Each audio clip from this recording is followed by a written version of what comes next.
Welcome back to the Bourbon Retriever. My name is Chris, and today we're reviewing the Sagamore 10-year.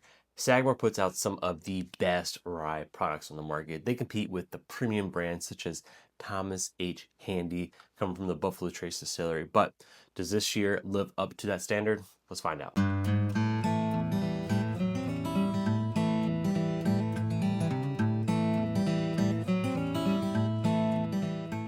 So for those of you who don't know, Sagamore is a Maryland distillery. They really are bringing back the history of the rye whiskey in this region. This whole region, Pennsylvania, Maryland, Virginia, was really known for making a rye whiskey, but a lot of that went away, almost all of it went away during Prohibition. But Sagamore is starting to bring that back, and they're doing a lot more of the traditional style. Sagamore, what they do is they actually blend two rye barrels into making the final product. They do like a very high one. I want to say it's like a 95.5 rye, and then they do almost like a barely legal rye. It's like 51% rye, and they blend them together to make the final whiskey. You'll have to ask them why they don't just start out the original mash bill and just blend it that way. But you know, that's the way they do it. They make two different ones and they kind of blend at the end. So when Sagamore first started out, like many brands, they were using MGP juice from Indiana, and that's what this is. This is still distilled in Indiana. Let me confirm here on the back if I can see. Yep, distilled in Indiana and bottled by them. So this isn't their stuff yet. I think their stuff is only maybe 7. Maybe it's almost up to 8 years old at this point. But if you see anything with that like 9, 10 plus, they're going to be that MGP juice. This bottle is coming in at 110.8 proof, and the best thing about this bottle is its price point. We are looking at about an $80 price tag for what is 110 proof rye whiskey that is 10 years old. That is really hard to beat, especially in the current whiskey market. So I gotta give Sagamore props for coming out at such value price point for what they're offering. But with that, let's go ahead and jump into it and see if the whiskey lives up to my prior experiences with their products and the current stats that are on this bottle.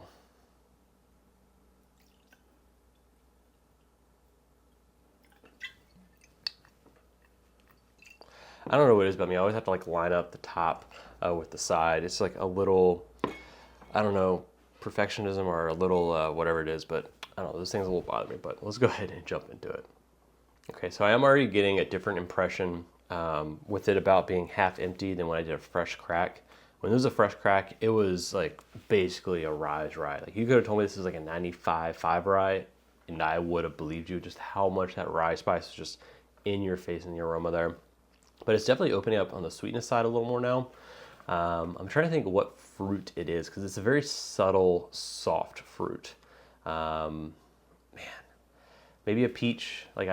I think it's because that's almost like perfectly spot on with the fruit that you're getting, but it is a very subtle fruit. Like this, it's not a strong, pungent fruit note. It's much more like in the background there, softer, sweeter style. Maybe with like a dab of like honeysuckle, a light honey there in the middle, just give a little more sweetness with that peach note. And then at the end, that rye is coming forward. Definitely just straight rye, the grain note. If you've smelled, corn, wheat, rye, just like when you go to the distillery, they'll often have just the raw product for you to smell. If you've ever smelled just straight rye, that is definitely what is coming out of this. And I would say that is the most prominent note. That rye note is still the number one thing you get out of this. Like no one is going to smell this and think it's anything like really butter rye. But let's go and see if that translates to the palate. Oh man, I swear I'm an expert. But that went down the wrong tube there. Man. All right, we're ending to do another sip because I don't think I can adequately say I tasted that. All right, going on for the next sip now. Yeah, all that peach sweetness is gone. This really is a rye. That rye kind of texture, tingling is kind of just going pervasive through the whole drinking experience. I think this is probably, you're going to need to be a rye fan to enjoy this because this is a way more rye forward than I remember the 8 or 9 year being. I thought those were much more balanced, especially me being, I'm not a big rye fan.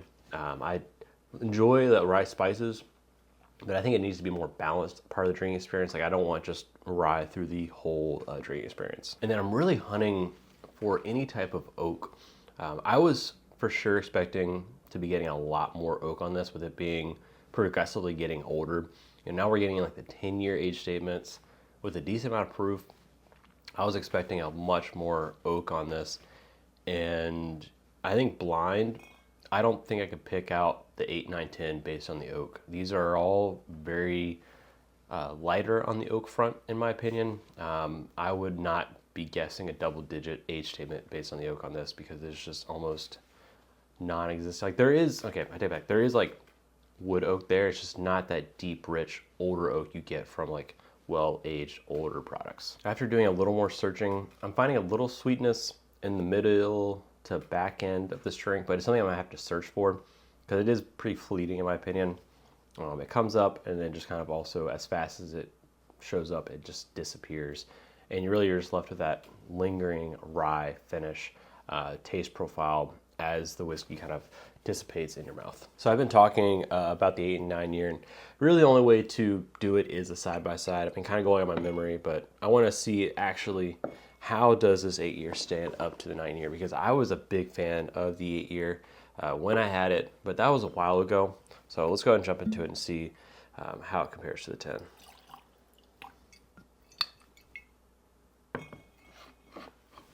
Cheers. Okay, wow. There's almost more of like a funky oak to it.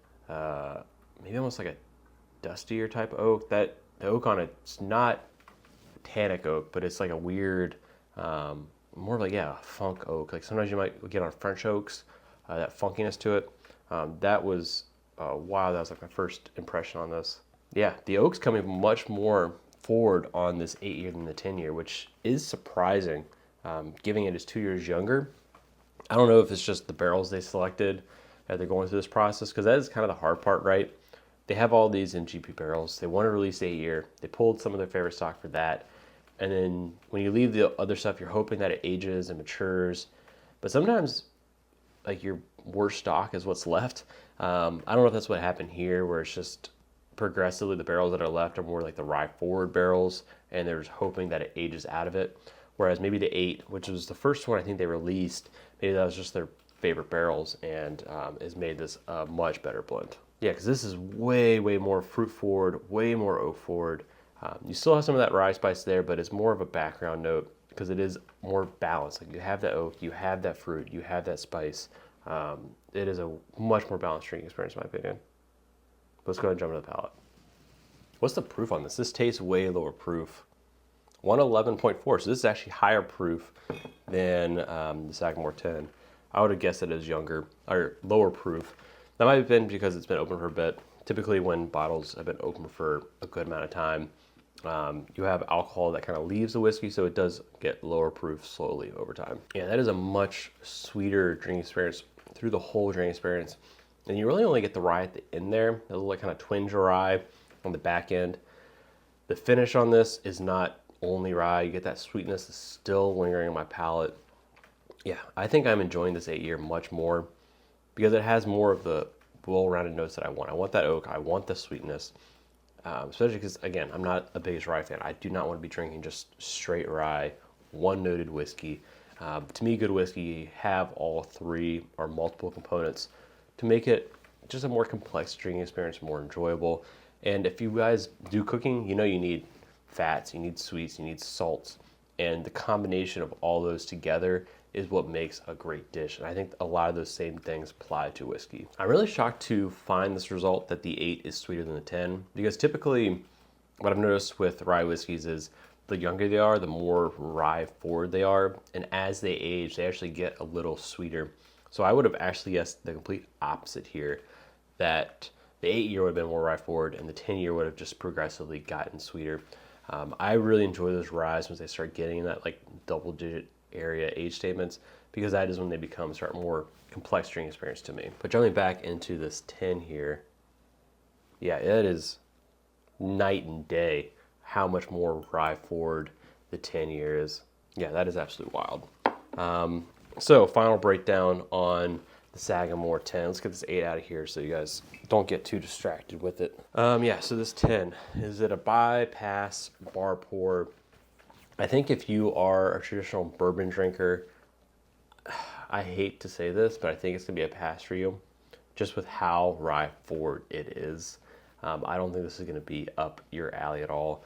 If anything, go and see if you can find the 8 or 9 year. I think that's gonna be pretty hard. That was last year's release, and people bought them when they came out. It wasn't something that really sat on the shelf for an extended period of time, so that is going to be hard to find. But I think those are much more akin to bourbon drinkers, whereas this 10-year is much more for your rye fanatics. If you love that rye spice, and that's the note you dig most of, like almost any whiskey drinking experience, this is the one to get. This will be right up your alley. I just personally prefer a little more complex, well-rounded drinking experience, and I'm just not a massive rye fan. So when it's overly rye forward, it's gonna get a couple like dings in my book. But setting aside the Sagamore 10 here, if you do not own a Sagamore product, you should go out and buy one. I think they're making some of the best rye on the market right now. They're the brand I recommend people to go to expand to getting into ryes. Because as I said before, I think they're putting out some of the best ryes in the market at a great price point and beating mini LE ryes such as the Thomas H. Handy. But that's my review of the Sagamore 10. If you're enjoying this content, hit the subscribe button. That way you don't miss any future videos. And check out this video here before you out. And until next time, cheers.